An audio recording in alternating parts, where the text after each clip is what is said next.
बहू, आज से तुम्हारी रसोई अलग। भाभी, खाने में क्या बनाऊं? घर की सफाई पूरी हो गई है। आप जो बोलो खाने में चढ़ा दूं। आज मुझे घर जल्दी जाना है।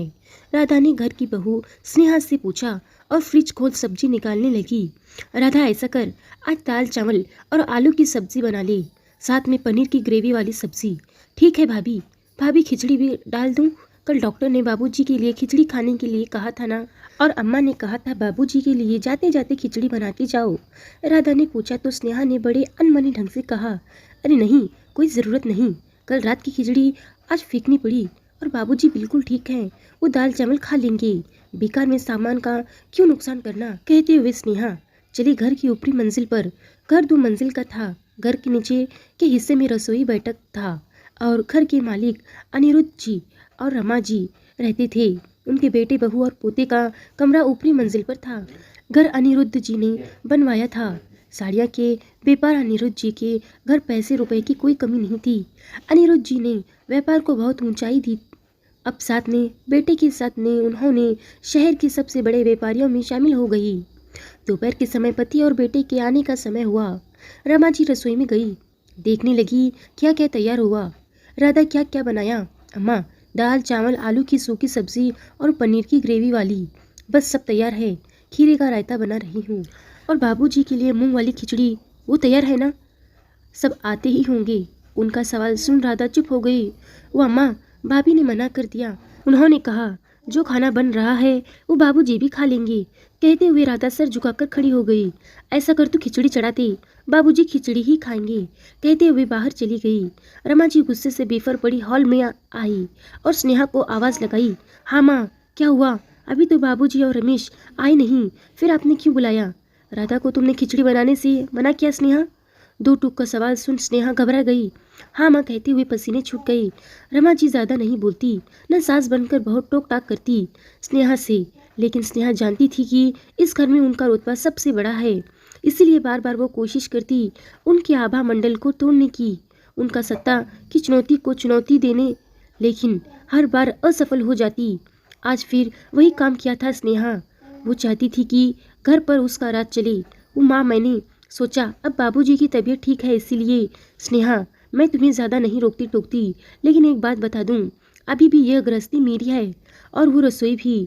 मैंने हमेशा तुम लोगों को छूट देती हूँ, तुम लोग अपनी ज़िंदगी जैसे मन हो जियो, लेकिन यह हक कभी नहीं दिया कि तुम हम दोनों पति पत्नी के जीवन का रहन सहन का फैसला लो।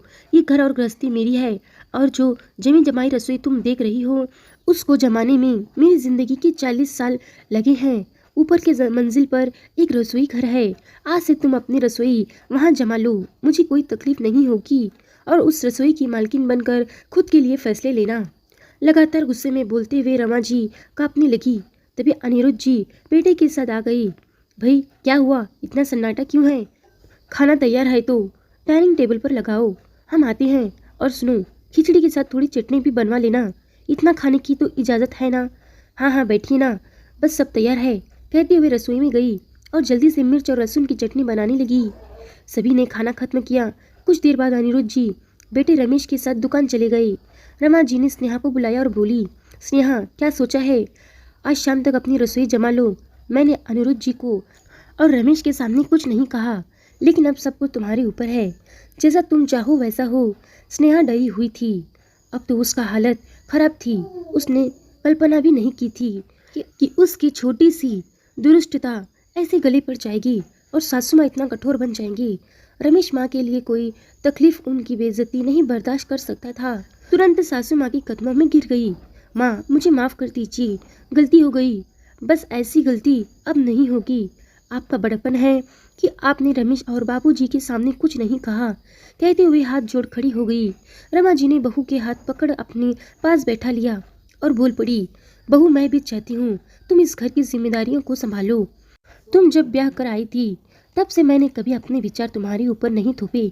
चाहती हूँ तुम जिम्मेदारियों को निभाओ, लेकिन सभी की भावनाओं का ख्याल रखकर, किसी का मन न दुखाओ। राधा जब भी पूछती खाने में क्या बनेगा तो मैं उसे तुम्हारे पास भेजती हूँ। मैं चाहती तो खुद ही सब बताती। किसी गृहस्थी को बनाने में वर्षों लग जाती हैं। पति पत्नी मेहनत, उनके अपने अनगिनत सपने जिन्हें वो गृहस्थी के नींव में झोंक देते हैं, अपना धैर्य, जाने क्या क्या। उस गृहस्थी में सभी की भावनाओं का ख्याल होना चाहिए, बड़ा या छोटा, सभी का यथोचित सम्मान मिलना चाहिए, तब एक गृहस्थी सुंदर बनती है। कहते हुए रमा जी की आंखों में आंसू से निर्जर नीर बहने लगी।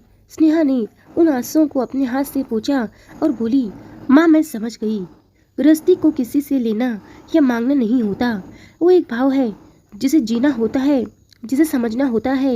एक एक तिनका जोड़कर गृहस्थी बनती है। मैं तो आज तक जिम्मेदारियों और अधिकार को आपसे छीनना चाहती थी, अब नहीं, मैं एक एक कर अपनी गृहस्थी की ईंट रखूंगी आपकी तरह। कहते हुए उनके गले लग गई स्नेहा और रमा जी ने उसे सीने से लगा लिया। वो समझ रही थी, सुबह का भोला बच्चा शाम को घर वापस आया है तो एक माफ़ी तो बनती है। कहानी के बारे में आप लोगों की क्या राय है, कमेंट करके ज़रूर बताएं। धन्यवाद।